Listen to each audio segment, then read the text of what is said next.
If you're a real estate portal looking for more engagement from your users, you should speak to our sponsor, PropTech. They are absolutely at the forefront of using AI technology to keep users on your site and deliver better leads to your agents. If that sounds good, head to proptex with 2x's.com or hit the guys up on LinkedIn and say that we sent you.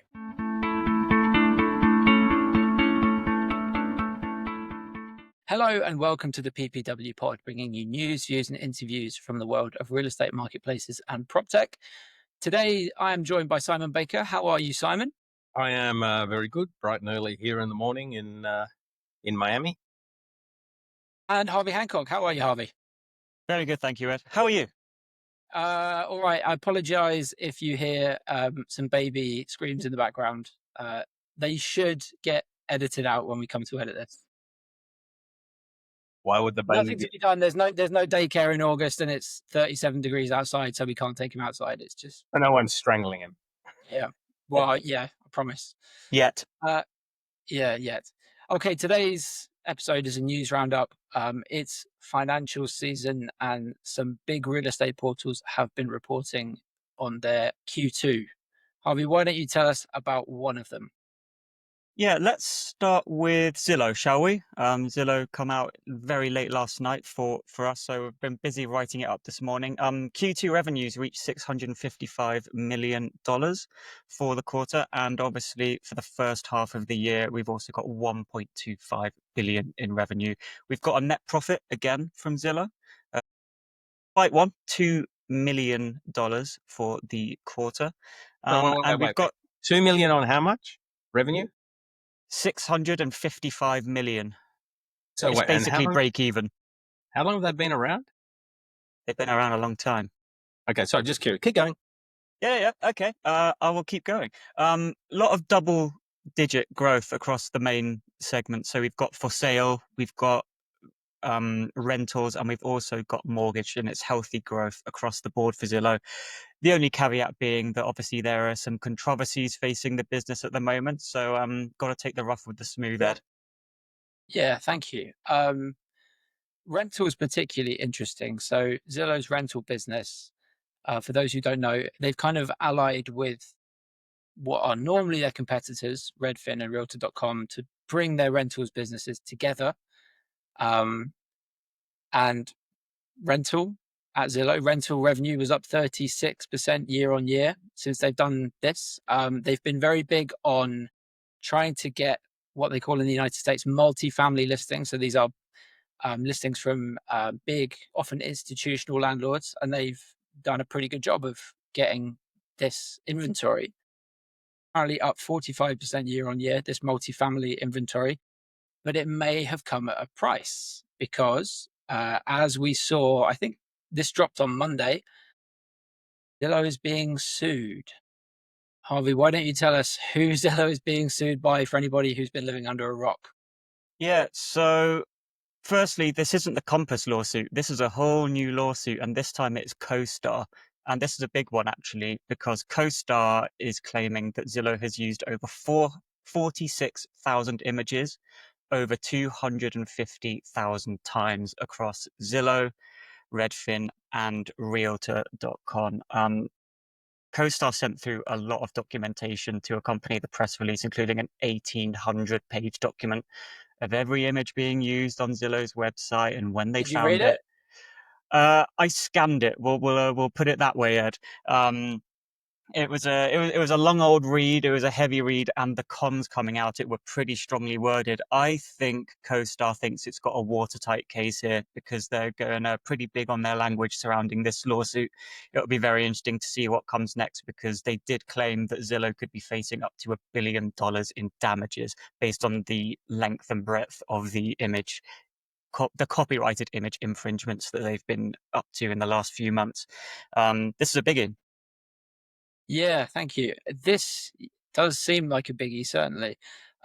Just after reading through, scanning through all the materials that CoStar sent over to us, people in the press about this, I went on Zillow and thought, oh, they will have taken it down by now. They will have shut up shop. They would have taken down all of these offending images. And it took me 1 minute to find the offending images with CoStar's watermark on Zillow.com. which I mean, I know absolutely nothing about the law around this, but it seems, I don't know, it seems either they really trust their lawyers or it's a massive oversight. Simon, what was your reading of this? Okay, well, but I've just been beauty of using Perplexity is I can bring up some history as well, and I found out that in 2019, CoStar had previously won a 500 million judgment over unauthorized use of images They under. did. There's Right. also precedent on the other side. There's also precedent for Zillow being successfully sued by, I believe, a company called VHT Studios. VHT Studios. Yeah, so there is precedent on both sides of this. Yeah. My guess is that the clearly there's no love lost between them. They're competing like crazy in the segment with Homes.com up against Zillow.com. No one talks about Realtor.com much anymore, funnily enough, right? Sort of just everyone passes by in the conversation. But it's interesting how, they call it rampant and systematic. There's a quote here that Zillow's theft of thousands of images of CoStar Group's copyright photos is nothing short of outrageous. Zillow is profiting from decades of our labor and the billions we have invested. Yeah. Now I that I guess the question is how are the images getting there in the first place? Okay, are Yeah, they?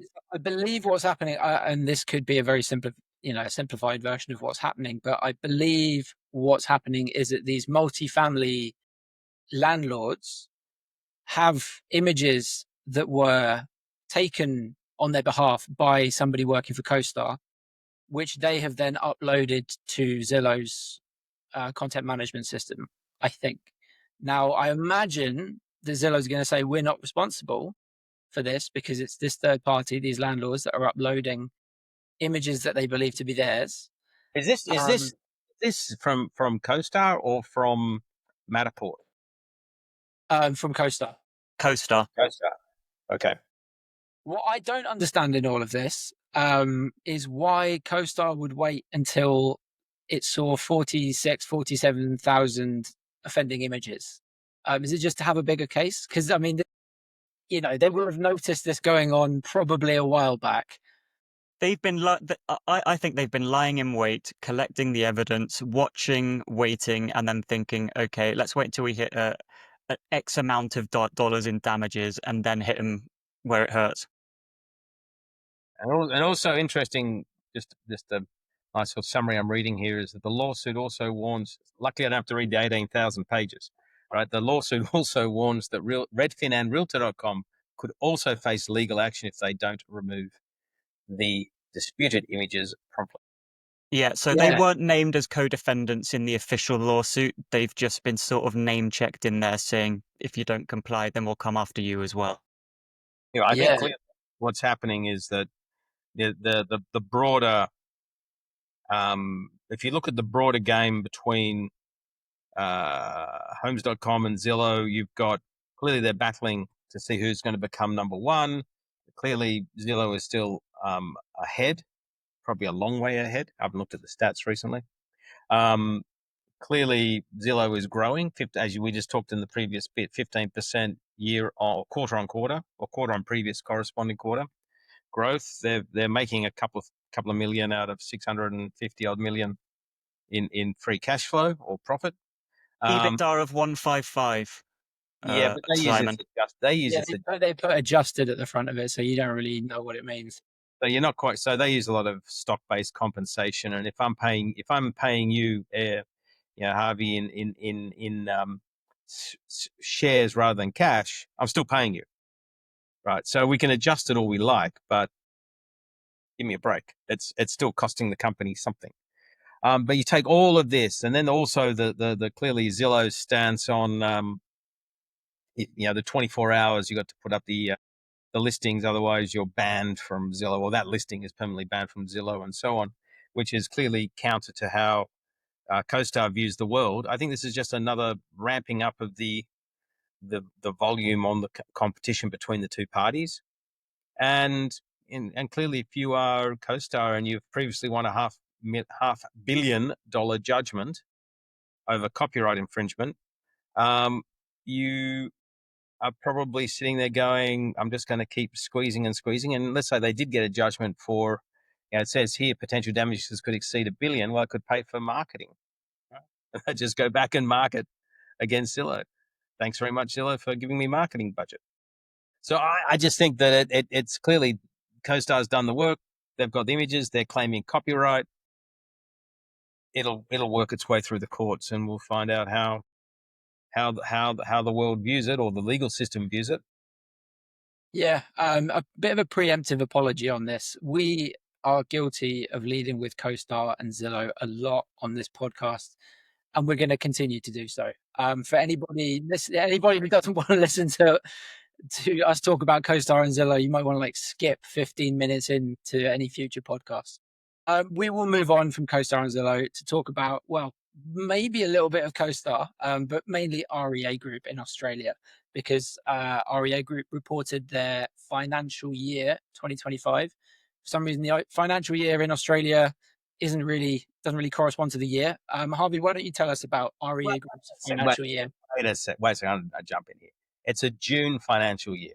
Yes. And the year goes from January to December in most countries. But if think about it, if December I dangled it out there. You took the bait.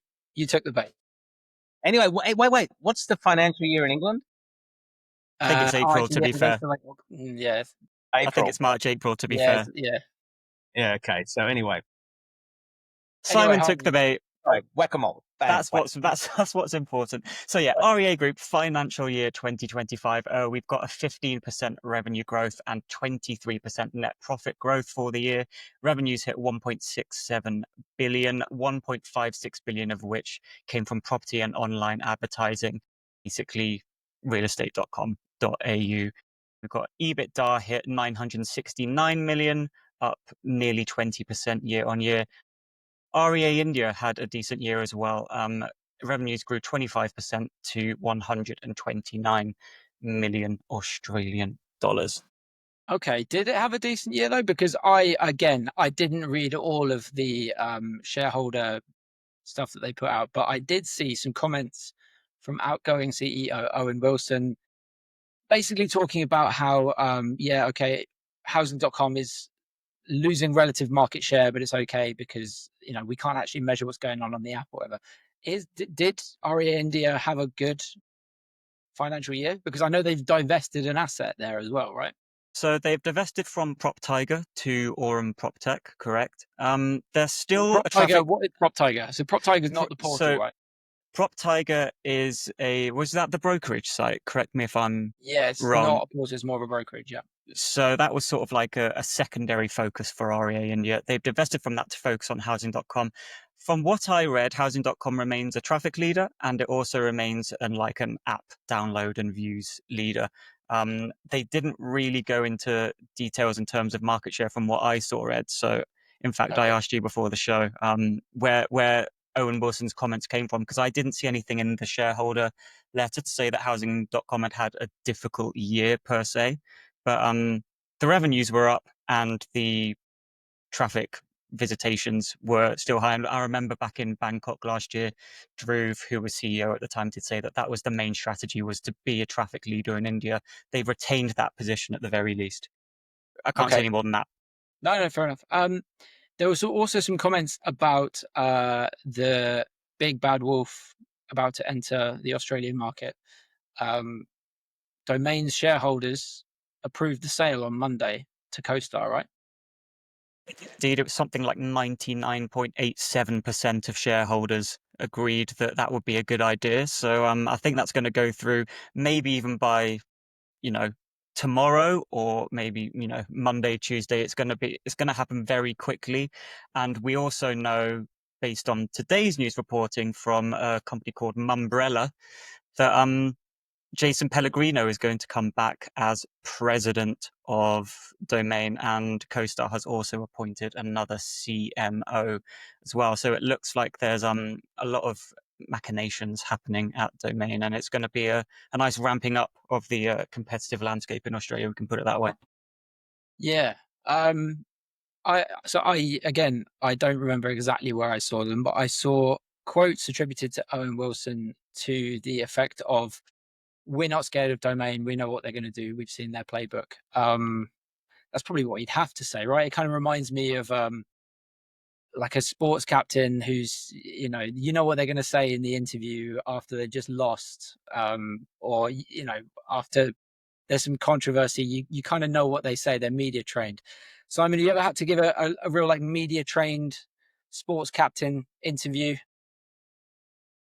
Have I had to? Of course. But in reality, what I think is it only a fool would say, I've seen the playbook. I know exactly what they're going to do. Right. Again, I don't want to stress, I don't have it written down here. It was my reading. But it doesn't matter what it is, whether it's in cricket, whether it's in football, whether it's in business or whatever, right? You've gone from a competitor owned by a large media company like Nine, primarily, a lot of internal backwards and forwards, changes of CEO and so on. Right now, you've got a very focused, very well financed, and very switched on company in CoStar coming in and saying, no, we're going to do this. We're going to throw money at the problem. And look at it from CoStar's perspective. They've gone out there. They've bought on the market. They've bought Domain. They've bought Matterport. They've got to make them work. They can't afford to have them fail, which means you've got a lot of very motivated people who are going to be very, very entrepreneurial in how they approach the market. And they're not going to be silly enough just to do the same playbook. Right? To assume they're going to do the same playbook would be relatively, I think, wrong. So then I think the interesting challenge is that it's actually, if I was REA, I would be going, okay, well, we haven't really needed to be innovative for a while, right? They'll probably claim they are innovative, but the reality is when you wake up in the morning, you're market leader, majority of your revenue comes from the same products and services. You put your price up, life is pretty easy. So I think as from a if you put it at the value of the companies as equal at a factor to 100 today, I think you'll find that the growth in value of the Domain asset over time will be greater than the growth of the value in the REA asset over the same period of time, because there's more upside available for Domain. Okay. And remember, Domain's coming from a position of where it's slid backwards, but it's got a very good latent brand. It just needs a very clear focus straight. I mean, if you think of Domain, strong latent brand, they were around before REA, actually, if you want to go back in history. So they've both been around over a quarter of a century. Domain got distracted. It went like this. Boom, it bought a whole bunch of assets and things that didn't make sense. Okay, they realized that was stupid. A lot of them being jettisoned or will be jettisoned, my guess, and they'll focus on the bread and butter, which is marketing listings to Australian consumers and charging real estate agents a fair and reasonable price. Now, the other thing that's going to work really well in their favor is the whole CoStar mantra of being the agent's best friend. Okay, and that's very, very important in these games, because when you're sitting there looking at the revenues being generated by your competitor, it's got to come from either the home seller or from the agent, both of which are clearly paying a lot of money to reach an audience. Now, the one thing that I think is that both of them have to be very careful about, beyond saying I'm not worried, I've seen the playbook, okay, is AI and the rise of AI-driven search. It's not going backwards. It's not getting smaller. It is getting bigger. And it's actually, funnily enough, that's one of the topics we're addressing at the conference coming up in October. The plug. I was just going to get to, we might have to plug that. So yes, go ahead. So yeah, no, we're talk one of the key topics we're talking about at our Madrid conference, which has already got over 200 people registered and going gangbusters. We should hit 400 C-level leaders from around the world. We've got some very, very good company names attending, and C-level leaders from those companies attending. One of the key topics is the real impact of AI beyond just how it makes my call center more efficient. Is how are consumers or home searchers changing their search patterns? How can I better present information for me, which is different for Ed, different for Harvey, okay, in a way that makes it more engaging? How do I get better quality leads? And so on. So these are all the topics that we are absolutely investigating and discussing with people who are not just industry sort of observers, but people who are living and breathing every single day running these businesses. So October 11th, 12th, 13th in Madrid from and go to www.ppweurope25.com. Yeah. On your point there, so you were saying about the quality of people who've, names on the spreadsheet. I was having a look at the names on the spreadsheet yesterday. It seems really good. And I would say this, if you are a supplier, if you sell to property portals, there are not very many of you on the list yet. And there's a lot of big name real estate portals. Get your tickets before they get expensive. Because we track what percentage of attendees are portals, PropTechs, investors, suppliers. Right now, the percentage of portals is really, really high. Anyway, thought that was worth saying. Yeah, no, I think it's So you mentioned previously REA Group and the perception that they have not been innovative, which leads us quite nicely on to our next story. They have been investing in somebody that we have admired for their innovation. Harvey, why don't you tell us about it? Yeah, of course. REA would counter that and say they're one of the most innovative portals in the world, I would dare say, and they're pretty active on their launches and their products and their features. They launched 5 this week on Monday, which you can read in our product roundup But in this week's newsletter. let me. I think making some changes on the consumer interface, etc., is that really innovative? I mean, what I'm thinking about here is when you are in a scrap to win customers, when you're in a scrap to actually get more value from those customers, you have to be innovative in your sales and marketing techniques. You have to be thinking more about what are the products and services I give to those customers. Okay. Now, if you've had a relatively quiet, competitive environment for a long period of time, you will get hubris. You can't help but get it.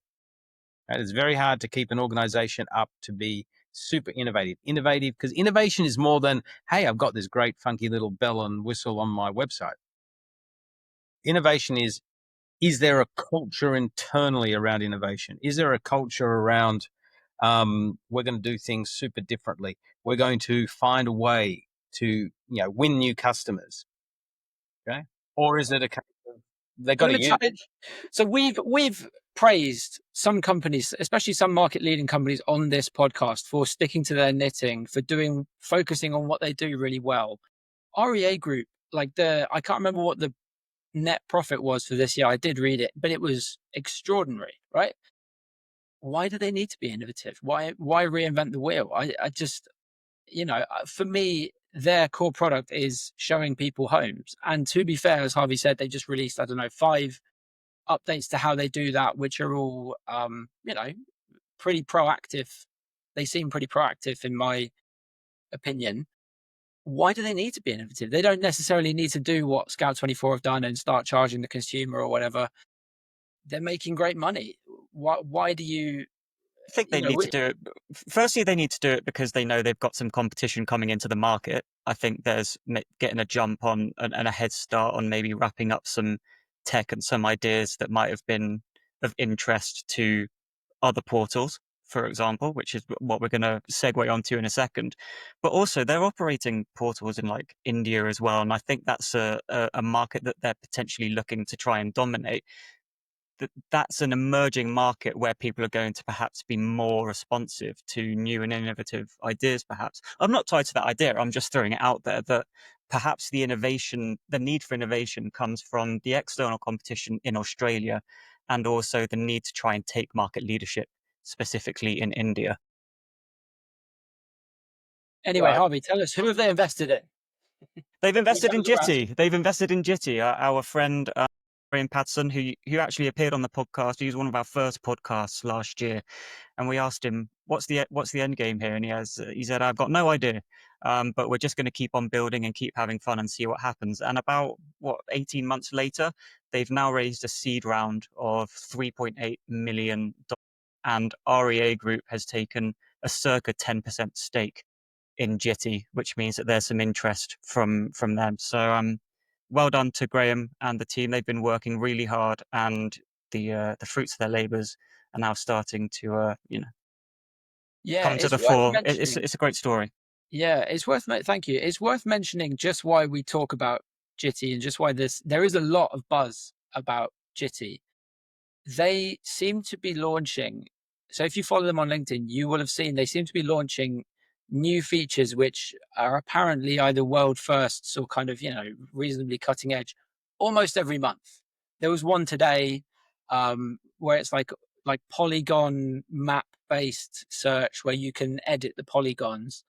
They seem to be doing all of these, at least ostensibly, with no real business model yet. But it looks really cool. And Graham, we've had him on the podcast. He's spoken at Property Portal Watch. He's a really kind of infectious guy, and he talks about the industry, in a way that's very appealing. Why would REA Group? What's the strategy you think here, Simon, for REA Group investing in a company the other side of the world that does things completely differently? Probably access to knowledge. Buying someone who's thinking about search in a different way and learning from them. Plus, if you think about it this way, he's what percentage of the business did he sell to REA? 10%. Right, he sold the business. I mean, what everyone's got to realize is that when you take investment from a strategic partner, like an REA or a Rightmove or doesn't matter, right? More Likelihood, more often than not, you've actually sold the business, because I can't see a Domain or CoStar coming going, oh yeah, you know what, I'd like to invest in that business too, because I'll guarantee that as part of the investment, REA will have a whole bunch of preemptive rights in that business. Yeah, a tip for young players is be careful what you wish for. And I've over these years, the last 15, 20 years, I've heard many not so good stories about taking investment by younger companies taking investments from the big companies and things going pear-shaped. Because then the big companies go, you know what, I own 10, 20% of you, but really I own you. And you'll do this, you'll do that. No, sorry, you can't take investment from that guy. No, you can't,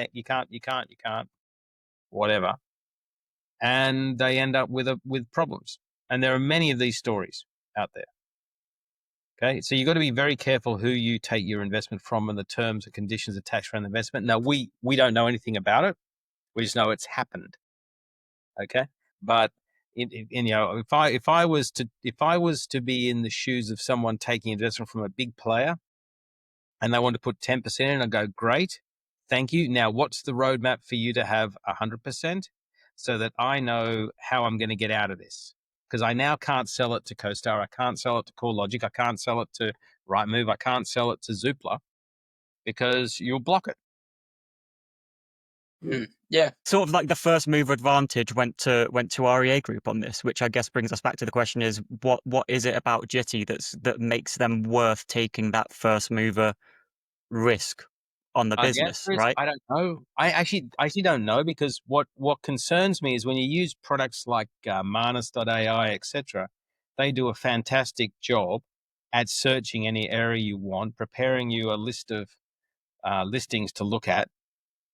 okay, that meet your criteria, and your criteria can be whatever it wants to be, anywhere in the world. So my concern around these sort of products is that these AI agents start to take control, right? They start to do the same job. And the question is then, what is it that, and then maybe there are more subtle things behind it, but it's more likely, the question is, in 2 to 3 years' time, is it more likely that A, we'll continue to use Rightmove, B, we will use a AI-driven search engine, C, we'll use Google, or D, we'll use Jitty to search for real estate? What's more likely? Now, we know today people go to Google and type in, I want a 3-bedroom, 4-bathroom house, blah, blah. And there was that whole effort for decades around long tail search to pick up that, that's what Matula built its business on and sold it on.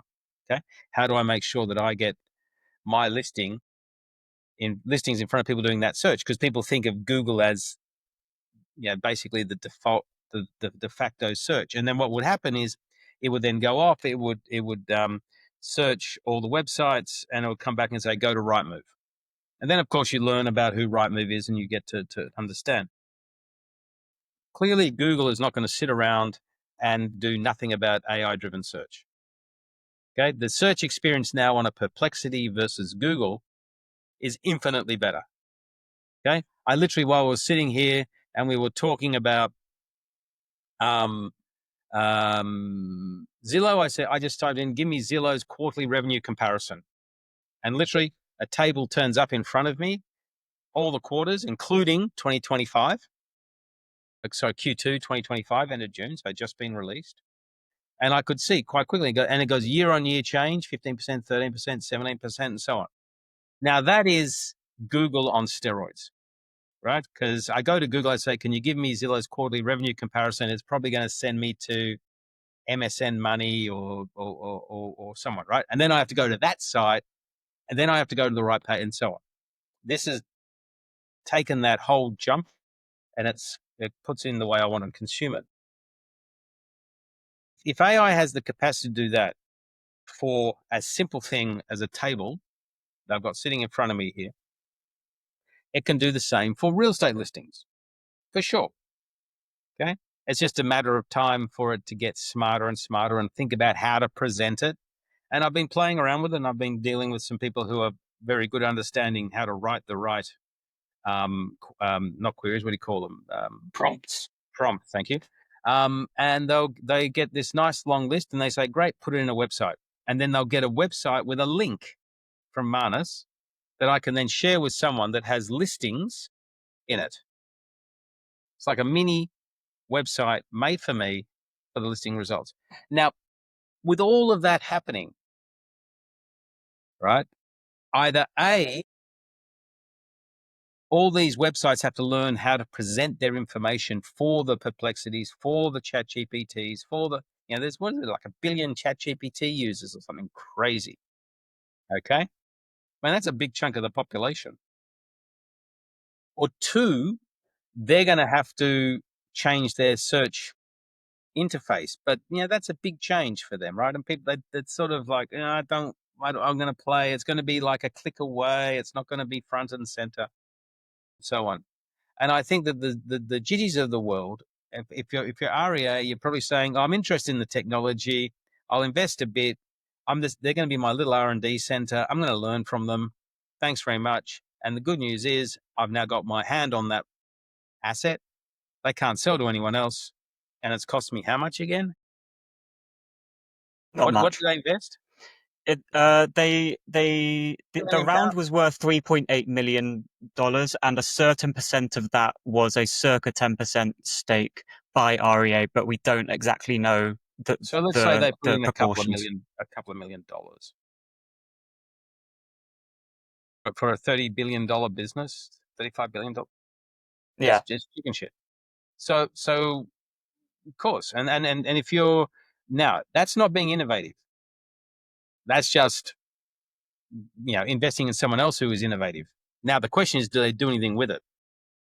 I Or mean, is it just surely you integrate Jitty's search capabilities into the realestate.com.au platform and make a super smooth user interface for users in Australia, and take the bet that they're going to stick with realestate.com.au instead of going to the Marnuses and the Perplexities and the Googles and the domains? that could be the bet? We'll Now, try and get Graham back on the podcast and see if he'll Or if there's thrash it if it, out. make sure there's no NDA that he can't make. Yeah, we'll see what he says. but I would hope that deal, for example, the use of the technology by REA is being paid for, because the 90% of shareholders who are not REA don't want to give away the technology to a 10% shareholder. Yeah. Okay, we will move on. There's one last news story in front of me here. We can kind of introduce it with a controversial cultural statement. Ireland has been united, not in any kind of cultural or linguistic or governmental way, but when it comes to real estate portals. Harvey, do you want to give us just like the really broad strokes of this one? Yeah, sure. So the main portal in the Republic of Ireland, Daft, is owned by a company called Distilled, and Distilled has now invested in the market leader in Northern Ireland, PropertyPal. That's the real basics of it. Ed, you know more about Ireland, so I'll give you, I'll hand the whip to you on this one. Okay, yeah, no, I did write this one, and this is a company that I covered. So yeah, as you said, Distilled that owns Daft, which used to be owned by Advinta, now Devinter. sold back to Distilled. Distilled have invested in, I understand, basically bought out Property Pal, which itself bought out its rival Property News back in August last year. So this is a big coming together of all the major real estate portals on the island of Ireland. It kind of one of those ones again that just kind of makes sense, right?